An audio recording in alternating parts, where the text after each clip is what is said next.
유세 도중 총격당한 트럼프 전 대통령이 공화당 대선 후보로 공식 지명되면서 재선 가능성이 거론되는 가운데 트럼프의 귀환을 예견하며 트럼프 2기를 대비해야 한다고 강조한 조병재 전 국립외교원장, 말레이시아 대한민국 대사관 대사, 외교통상부 한미안보협력 담당 대사, 외교통상부 대변인 역임. 트럼프는 미국의 통상적 정치 지도자와 달리 정치 양극화를 가속화시킬 수 있다고 지적. 트럼프는 지금까지 우리가 알아온 미국의 통상적인 정치 지도자와는 상당히 좀 다르고, 그래서 이런 분위기가 정치적인 극단화, 양극화를 가속화하는 그런 면이 있지 않느냐라는 분석들이 있는 거죠. 조병재 전 국립외교원장이 생각하는 미국 대선과 한반도에 미칠 영향, 집중 분석합니다. 트럼프 전 미국 대통령이 세 번째 대권 도전에 나섰습니다. 트럼프 전 대통령은 피격 사건 이후 지지층이 더 결집하는 분위기입니다. 바이든 대통령은 후보사 때 압박을 받았지만 끝까지 완주하겠다는 의지를 밝혔는데요. 조병재 전 국립외교원장과 미국 대선 진단해 보겠습니다. 조 전 원장님 안녕하십니까? 예, 안녕하세요. 네, 트럼프 전 대통령 피격 이후 지지층 지금 결집하는 모양새입니다. 더 자신감이 생긴 듯도 한데요. 피격 이후에 손을 이렇게 번쩍 치켜들면서 영웅적인 행동도 했는데 이번 피격이 트럼프 전 대통령 대선 국면에 유리하게 작용할 것으로 보시는지요? 예, 지금 그 말씀하신 대로 이건 뭐 틀림없이 유리하게 작용할 것으로 봅니다. 트럼프가 대선 이 캠페인을 시작하고부터 계속 이렇게 하려고 했던 것이 자기를 강력한 지도자라는 이미지로 이렇게 제시를 하려고 했던 거니까, 뭐 국내적으로는 나는 이 소외된 사람들을 위해서 기득권층과 싸우는 전사다, 투사다. 뭐 국제적으로는 이 바이든이 되고 난 뒤에 미국이 좀 약해가지고 세계 모든 사람들이 경치하고 있는데 이거 바꿔야 되겠다, 이렇게 했던 거거든요. 네. 이번에 이 사진 한 장으로 트럼프는 그 이미지를 확실하게 이렇게 제시하지 않았나, 저는 그렇게 생각합니다. 네. 트럼프 후보가 공화당 전당대회 마지막 날에 대선 후보직 수락 연설을 했습니다. 네, 그렇습니다. 수락 연설 시간이 무려 93분이었다고 예, 하는데요. 그렇죠. 예. 뭐 역대 그 주요 대선 후보 중에서 가장 긴 시간이었다고 하는데 그만큼 할 말이 많았을까요? 이번 수락 연설에서 특히 어떤 점을 주목해 보셨습니까? 예, 저는 그 트럼프 이제 전 대통령이 총격 사건을 당하고 난 그 다음 날 나서가지고 내가 여기서 살아남은 것은 이거는 신의 뜻이 작용한 것 같다. 그렇기 때문에 이번 수락 연설에서의 메시지는 통합으로 가겠다, 이렇게 얘기를 했거든요. 네. 그래서 이번에는 어떤 통합의 메시지가 나오나 사실 궁금하기도 해서 그걸 유심히 지켜봤습니다. 그 처음에 연설 뭐 90분 중에 처음에 한 20분 동안 할 때, 그러니까 암살 사건에 대해서 상당히 좀 구체적으로 이렇게 설명을 한 적이 있었는데 네. 그때 보면 통합 메시지가 꽤 나왔었어요. 그러니까 나는 미국민 전체를 대변하는 그런 대통령이 되겠다라고 이야기를 했고, 그런데 이제 조금 그게 지나고 난 뒤부터는 뭐 어떻게 보면 꼭 예전의 트럼프로 좀 돌아간 듯한 그런 느낌을 많이 줬죠. 네. 민주당 바이든 대통령, 뭐 낸시 펠로시 그 전 하원 의장, 이런 사람들에 대한 공격도 감행하고 그랬었죠. 저는 사실 그보다도 이번 수락 연설에서 특징적으로 눈에 띄는 게 두 가지를 저는 봤었는데, 하나는 그 내가 이번에 살아남은 게 이거 하나님의 은총의 힘인 거다, 이런 네. 얘기. 이 대선 기간, 참 이번 전당대회 기간 동안 여러 번 이 얘기가 나왔거든요. 그러니까 이건 신이 지정한 지도자라고 하는 이미지를 제시하려고 했던 것 같고, 두 번째는 이 부통령 후보로 지명한 벤스 있지 않습니까? 네네. 이 벤스에 대해서 이 미국에서 가장 위대한 캠페인을 계승할 그런 사람이다, 이렇게 지켜세웠거든요. 네. 아마 트럼프가 지금 주창하고 있는 마가 캠페인의 후계자로 이렇게 좀 장기적으로 이렇게 포석을 하고 있는 게 아닌가 하는 네. 생각을 좀 해봤습니다. 조 원장께서는 트럼프 전 대통령에 대한 연구로 트럼프의 귀환이란 책도 출간했는데요. 트럼프의 열광하는 모습을 보면 종교 집단 같기도 합니다. 그러니까 조 원장께서도 트럼프는 기존 통상적인 미국 지도자와 다르다, 이렇게 진단을 한 바 있는데 어떤 점이 그리고 또 사람들은 왜 트럼프에 열광한다고 보세요? 트럼프는 2015년에 첫 번째 대선 출마를 할 때부터 나는 이 소외된 보통 사람들을 위해서 기득권과 대항하는 투사다, 전사다 이런 이미지를 계속 강조를 했고요. 네. 그 다음에 2020년 대선에서 패배했을 때도 그 대선 패배를 받아들이지 않고 이 기득권층이 나를 속였는 거다. 나를 속인 게 아니라 나의 지지층들을 다 속인 거다. 이번에 우리가 같이 나서서 내가 선두에 나설 테니까 나를 따르라. 같이 나서서 이 패배 뺏겼던 승리를 되찾자. 이렇게 된 거거든요. 네. 그러니까 대선의 주제는 응징이고 이런 메시지를 전달하는 거에 대해서 미국의 보통 사람들이 열광을 하죠. 그냥. 네. 그리고 이제 싸우자라고 노골적으로 외치고 있잖아요. 예, 뭐 그리고 고통을 내가 앞서서 당하겠다 이렇게 이제 얘기를 하니까 미국의 이 보통 사람들 그동안에 세계화 과정에서 소외되었던 사람들이 아마 이런 이유 그러니까 네. 우리와 고통을 같이 하겠다는 지도자에 좀 목말라하고 있었던 게 아니냐 여기에 트럼프는 그대로 그냥 이렇게 호소를 해 들어간 것 같죠. 그리고 네. 트럼프가 그렇게 대중 집회를 할 때 가보면 뭐 예수는 나의 구세주요 트럼프는 나의 대통령이다 이런 말들이 막 쫙 늘려 있거든요. 그러니까 네. 트럼프는 지지자들이 그런 편만을 들고 있는 거죠. 그렇습니다. 예. 뭐 트럼프는 그러니까 이런 상황에서는 그냥 단순한 정치 지도자의 지위를 조금 넘어서는 어떻게 보면 좀 우상화, 뭐 신격화까지는 안 가더라도 네. 좀 다른 이 층의 지도자로 이렇게 부각이 되고 있는 거죠. 그러니까 분위기가 많이 다른 것 같아요. 공화당과 달리 민주당은 지금 내용으로 시끄럽습니다. 바이든 대통령 민주당 안팎에서 지금 사퇴 압박을 받고 있는데 어쨌든 현재까지는 투표에서 트럼프를 이길 수 있다 이런 자신감을 표명하면서 후보직 사퇴에 대한 거부 입장을 냈습니다.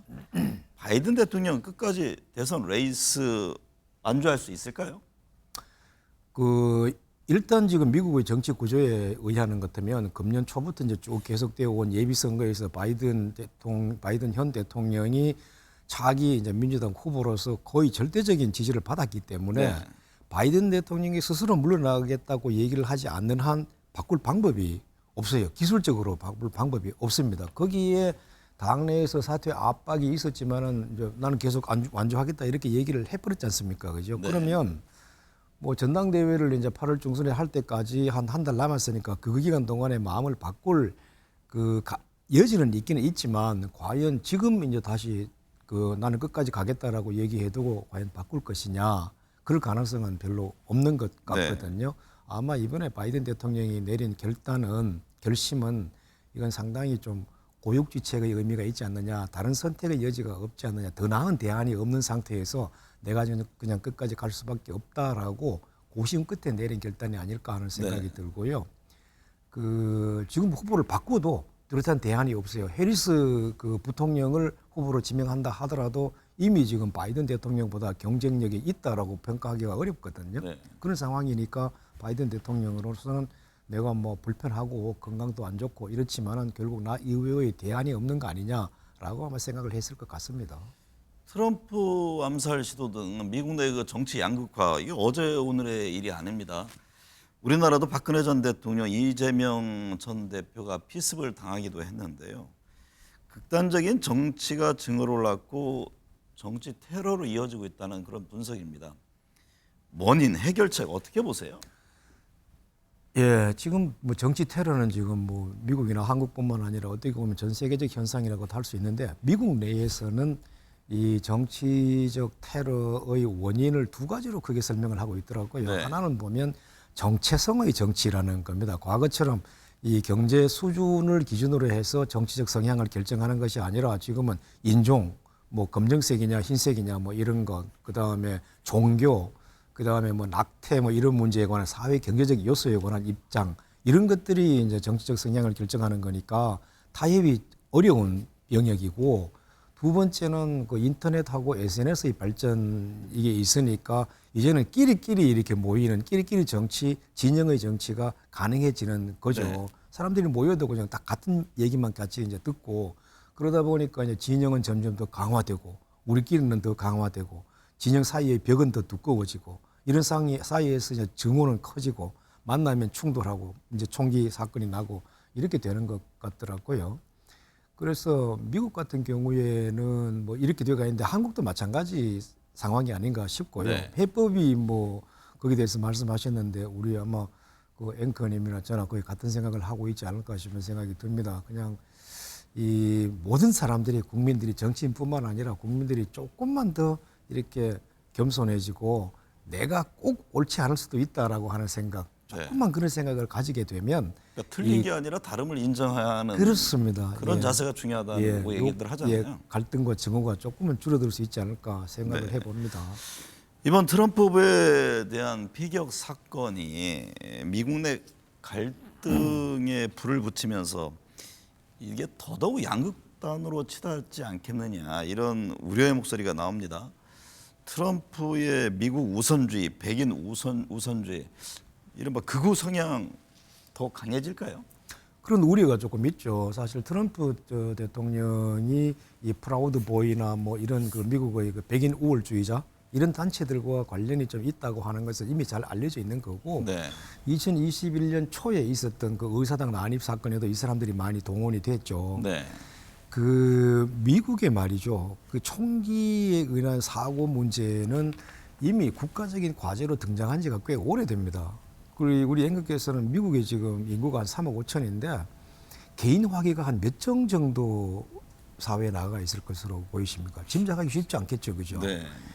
4억 정이 넘습니다. 아, 인구보다 더 많네요. 인구보다 더 많거든요. 거기에 뭐 젊은 애들 빼고 그다음에 뭐 나이 많은 사람 빼고 나면 남자 한 사람당 보통 2 내지 3정의 개인 화기를 소유하고 있다고 이렇게 봐야 되거든요. 이런 상황이면 총기 사고가 안 일어나는 게 오히려 이상한 거죠. 거기에다가 더 중요한 게 제가 하나의 자료를 갖고 왔는데 금년 6월에 시카고 대학교의 로버트 페이퍼 교수라는 분이 그 네. 조사 결과를 발표했는데 응답자의 10%가 트럼프가 대통령이 되는 것을 막을 수만 있다면 정치 폭력 써도 좋다. 상당히 끔찍한. 그다음에 응답자의 조사 7%는 트럼프가 이기도록만 할 수 있다면 폭력을 써도 좋다. 이렇게 얘기했거든요. 그러면 전체적으로 17%의 사람이 폭력을 네. 써도 좋다라고 하는 얘기를 했으니까 아까 말씀드린 대로 이런 상황이면 총기 사고가 안 일어나는 게 오히려 이상한 거죠. 그렇다고 해서 뭐 총기 규제가 지금 쉽게 될 수도 없잖아요. 미국 상황 보면. 그거 잘 안 됩니다. 이번 총기 사고는 뭐 트럼프 대통령이 참 유력 정치인이지만은 이거 뭐 귀에 살짝 맞고 이제 피 흘리고 한 그런 사건이었는데 네. 2년 전에 말이죠. 그 텍사스의 어느 그 초등학교에서 어마어마한 총기 사건이 일어났었습니다. 18세 젊은 청년이 오늘 이번에 저격 그 수가 사용했던 그 AR-15 소총을 반자동 소총이죠. 그걸 들고 난사를 했죠. 그래서 18명의 어린애, 그다음에 2명의 어른 이 그냥 즉사를 했고, 그다음에 또 19명이 중상을 입는 그런 일이 벌어졌거든요. 그런데 그런 일이 벌어지고도 총기 규제 논의가 다시 더 이상 진전이 안 됐단 말입니다. 네. 그러니까 총기 규제는 미국이 직면하고 있는 가장 큰 어떻게 보면 안보적인 위기라고도 할 수 있는 네. 그런 과제입니다. 네. 트럼프 전 대통령 이미 공개한 정책 아젠다를 보면은 이민자 통제, 해외 개입 축소, 제조업 재건 등을 강조했습니다. 지금 우리나라에도 주한미군 방위비 증액을 압박해 올 것으로 전망이 되는데요. 방일 분담을 포함해서 한미 동맹과 관련해서는 어떤 변화가 예상됩니까? 방금 말씀하신 트럼프의 3가지 핵심 의제 중에 사실 이민 통제 부분은 미국 국내적으로는 무지 중요한데 우리와는 별 관계가 없으니까 제조업 재건하고 해외 개입 축소 부분을 우리가 보면 될 것 또 같은데. 관세도 엄청 부과하겠다 그런 얘기도 했잖아요. 예, 그렇습니다. 제조업 재건과 관련된 게 이제 관세 부과드리고 네. 그런데 이 부분은 사실 저는 덜 우려하고 있습니다. 왜냐하면 지난 트럼프 4년 그다음에 바이든 3년 반을 지나면서 그동안에 미국이 이 부분에 대해서 집중을 많이 했거든요. 네. 그래서 우리 정부와 기업도 이 부분에 관해서는 어렵긴 하겠지만 나름대로 내성이 좀 축적이 돼 있으니까 어렵더라도 이제 헤쳐나갈 수는 있지 않을까 하는 생각이 들고, 제가 제일 걱정스럽게 생각하는 것은 또 전망하기가 어려운 부분은 해외 개입 축소 이 부분을 어떻게 이제 감당해 나갈 것이냐 하는 건데, 해외 개입 축소라는 게 별거 아닙니다. 미국이 지금까지는 2차 대전이 끝나고 난 뒤에 세계의 경찰 노릇을 했지 않습니까? 그렇죠. 세계 경찰을 곳곳에 주창했죠. 뭐 나토에 나가 있고 아시아에 나와 있고 이렇게 했는데 트럼프는 지금 이것 더 이상 못하겠다라고 얘기하는 거니까, 그러면서 더 하도록 하려면 비용을 더 내라 뭐 이런 논리로 가지 않을까요? 그렇습니다. 그래서 한국에 던진 게 핵심 과제가 이제 3가지가 있는 거죠. 하나는 방위비 분담 문제가 있고 네. 두 번째는 주한 미군 문제를 자꾸 이제 거론하는 게 있고 세 번째는 이제 한반도 평화, 북한 문제, 북한 핵 문제 이게 이제 되거든요. 방위비 분담 문제에 대해서 그 앵커께서 잘 아시겠습니다만은 기억하시겠습니다만은 2017년에 우리 보고 50억 달러를 내라 그랬지 않습니까? 그렇죠. 50억 달러면 주한미군 유지비 그 군인들 월급 포함해서 그 30억 달러보다도 훨씬 더 많은 액수예요. 우리가 감당할 수 없는 액수죠. 그런데 그 당시에는 10억 달러를 조금 넘는 수준에서 합의를 봤었어요. 그런데 트럼프가 이 50억 달러라는 얘기를 지금도 네. 하고 있거든요. 그죠? 그러니까 이걸 잊어버리지 않고 있다는 얘기고 거론이 될 거고 그다음에는 주한미군 철수 문제는 트럼프가 공식적으로 정부 차원에서 의제에 올려놓고 논의는 안 했습니다. 그런데 내부 토론 과정에서 주한미군 철수 문제를 여러 번 언급했었어요. 그럼 왜? 주한미군 철수 카드를 공식 제기할 그런 가능성도 있습니까? 저는 그 있다고 봅니다. 트럼프는 내부적으로 그 지난번에 주한미군 그 28,500명의 주한미군을 왜 여기에다가 유지하느냐라고 하는 근본적인 질문을 여러 번 이제 제기를 했고 네. 트럼프가 늘 하는 말이 있습니다. 한국은 능력이 있는데도 왜 무임승차를 하고 있느냐 이런 얘기거든요. 우리 스스로도 나가 그렇게 얘기하지 않습니까? 세계 10대 경제대국이다. 네. 지금 정부는 글로벌 중추국가를 지향한다. 이렇게 얘기를 하고 있는데 사실 안보 문제에 관한 한 우리는 미국한테는 사실상 좀 의존을 많이 하고 있죠. 전작권도 미국이 행사하고 주한미군 있고. 철수에 대해서 언급할 가능성이 있다고 하면 이게 네. 뭐 방위비 증액 등을 위한 하나의 전략적인 그 수단으로 활용하는 건지 아니면 실질적으로 철수도 예상을 해놓고 제기하는 것인지 뭐 굉장히 중요한 대목 아니에요? 저는 솔직히 그렇게 봅니다. 트럼프 같은 사람 미국이 뭐 방위비 분담금 10억 달러, 20억 달러 더 받는 게 그게 그렇게 중요한 게 아니라 네. 그보다는 트럼프는 지금 미국 국민들 자기들 지지하는 사람들에게 대해서 내가 말이야 한반도에다가 평화를 웬만큼 구축을 하고 북한 핵 문제도 웬만큼 해결하고 그래서 이제 평화가 구축됐으니까 이제 거기 나가 있던 우리의 그 보이드라 그러죠. 우리 애들을 이제 국내로 데려오겠어. 네. 이렇게 하면서 국민들에게 설명하는 게 트럼프한테는 훨씬 더 중요한 에젠다가 될 수 있거든요. 네. 그렇기 때문에 이번 2기에서 저는 이 문제가 반드시 거론될 거라고 생각하고 네. 그다음에 뭐 북한하고의 관계 개선에도 트럼프는 틀림없이 나갈 거다. 저는 그렇게 봅니다. 지난해요 바이든 정부에서 북한의 핵 위협에 대비해 한미 일체형 확장 억제 시스템을 구축했습니다. 그렇죠. 트럼프가 만약에 집권하게 되면 이게 워싱턴 선언을 이어갈 수 있을까요? 확장 억제라는 것은 그 핵심이 그 북한이 남한을 공격했을 때 미국이 남한을 보호하기 위해서 핵을 사용할 수 있느냐 그 위험 부담이 미국에 대한 핵 공격일 경우에도 하겠느냐라고 하는 거거든요. 미국이 그거를 그러한 핵 공격의 가능성을 감수할 수 있느냐라고 하는 게 이 확장 억제의 요체이기 때문에 네. 지난번에 만약에 우리가 이제 그 합의했다고 하는 이 일체형 확장 억제 시스템이 이 질문에 대한 답이 될 수 있다면 네. 나름대로 의미가 있겠죠. 그런데 다만 그 경우에도 실제로 이 시스템이 실행에 옮겨질 수 있느냐라고 하는 것은 여전히 미국이 그 위험을 감수할 수 있느냐라고 네. 하는 정치적인 판단에 달린 거고 정치적 결단에 달린 거에 있으니까 네. 이건 실무적인 차원에서 논의될 수 있는 것은 아니다라고 저는 네. 봅니다. 트럼프가 북한을 보는 시선은 어떨까요? 그 이번 후보 수락 연설에서 트럼프 후보는 김정은 위원장과 잘 지냈고 다시 만나도 잘 지낼 것이다. 나를 보고 싶어 할 것이다. 이렇게 얘기를 했습니다. 김정은 위원장도 그 부분에 대해서 화답을 했잖아요. 두 지도자가 다시 만나는 등 북미 간의 어떤 획기적인 변화가 있을까요? 특이한 거는 트럼프 대통령이 지난 4년 동안 그 백악관에 있으면서 네.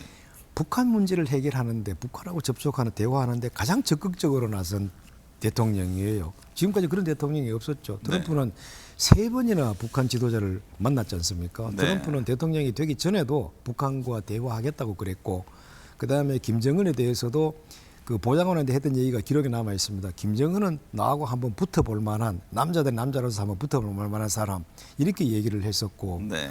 하노이 회담에서 이게 깨지고 난 다음에도 트럼프는 김정은하고 계속 편지를 주고받으면서 편지 받고 난 뒤에는 이걸 러블레터 받았다 이런 식으로 얘기를 하면서 좋은 감정을 계속 유지를 해 왔었어요. 네. 이번에 트럼프가 이거 공화당 후보 수락 연설에서 했던 얘기도 사실 그 연장선에서 보는 것 같으면 전혀 다른 게 없습니다. 그렇기 때문에 저는 그리고 그동안에 보십시오. 북한 쪽에서도 트럼프에 대한 인신공격 같은 게 나온 게 없거든요. 네. 그렇기 때문에 이번에 트럼프가 이제 백악관에 들어가면 김정은 위원장과의 회담이 성사되는 것은 이건 시간 문제라고 저는 보고 있고요. 그렇게 될 경우에는 이제는 하노이 회담에서 깨졌던 요 협상의 조건들이 더 확장돼야 될 상황이 이제 되는 네. 거죠. 이걸 어떻게 확장시킬 것이냐라고 하는 것은 그건 이제 하노이 회담이 깨진 부분 그리고 끝나고 난 뒤에 뭐 이용호 그 외무상이나 최선희 부상 등이 네. 나와가지고 했던 얘기 이런 것들을 잘 종합을 해보면